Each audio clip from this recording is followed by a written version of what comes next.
ગુજરાતભરમાં આજે સવારથી જ રેશન વિતરણની સર્વર સિસ્ટમમાં ટેકનિકલ ખામી સર્જાતા રેશનની કામગીરી ઠપ થઈ ગઈ હતી।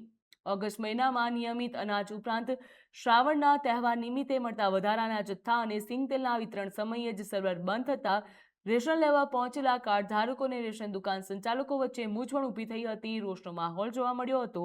રેશન દુકાન સંચાલકોનું કહેવું છે કે વર્ષ 2010માં અમલમાં આવેલી બારકોડ આધારિત સિસ્ટમમાં વારંવાર ટેકનિકલ સમસ્યાઓ સર્જાય છે। પુરવઠા વિભાગ દ્વારા કરોડો રૂપિયાનો ખર્ચ અને નવી ટેકનોલોજીના અનેક પ્રયોગો કરવામાં આવ્યા છે, છતાં પણ સર્વરની સમસ્યાનો ઉકેલ લાવતા નથી। સંચાલકોનું કહેવું છે કે નવી પદ્ધતિનો ઉપયોગ કરવા જેટલું ધ્યાન આપવામાં આવે છે તેટલું જ ધ્યાન સિસ્ટમના યોગ્ય સંચાલન અને જાળવણી આપવો તો વારંવાર સર્જાતી મુશ્કેલીમાં રાહત મળશે। પણ નેટ પકડતું નહીં, અમારે ધક્કા ખાઈ કંટાળ્યા શું કરવું? આમ નેટ પકડતું નહીં, બે કલાકથી બેઠો, 2 કલાકથી ક્યાં આવવાનું?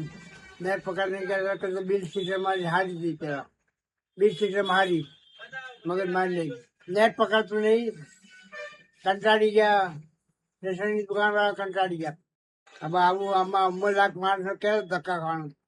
2 કલાકથી બેઠો અહીંયા, નેટ પકડતું નહીં, શું કરવાનું? એના કરતાં જૂની સિસ્ટમ હારી।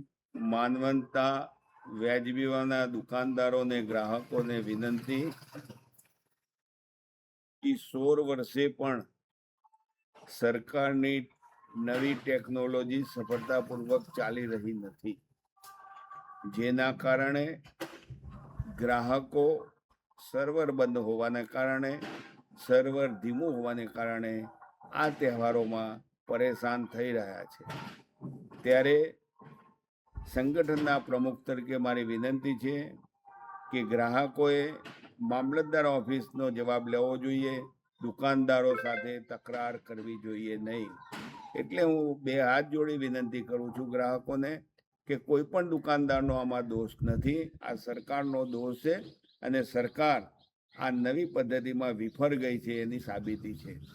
સાથે સાથે સરકારને એ પણ હું કહેવા માગું છું કે CBDC કરવાનો ઉતાવળ કરી તહેવારોમાં ગ્રાહકો CBDC ચાલુ નહીં હોવાને કારણે માલથી વંચિત રહ્યા છે। તહેવારોનો પ્રસંગ હોય અને ગ્રાહક જ્યારે દુકાને આવીને ધક્કો ખાય, જેમનું CBDC થયું છે, એવા ગ્રાહકો પણ દુકાનદારો સાથે તકરારો કરતા આવ્યા છે।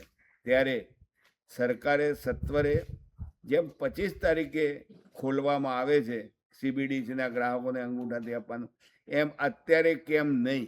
એનું કારણ શું છે સમજાતું નથી। આની અંદર કોઈ અધિકારીની મેલી મુરાદ હોય એવું મને લાગી રહ્યું છે।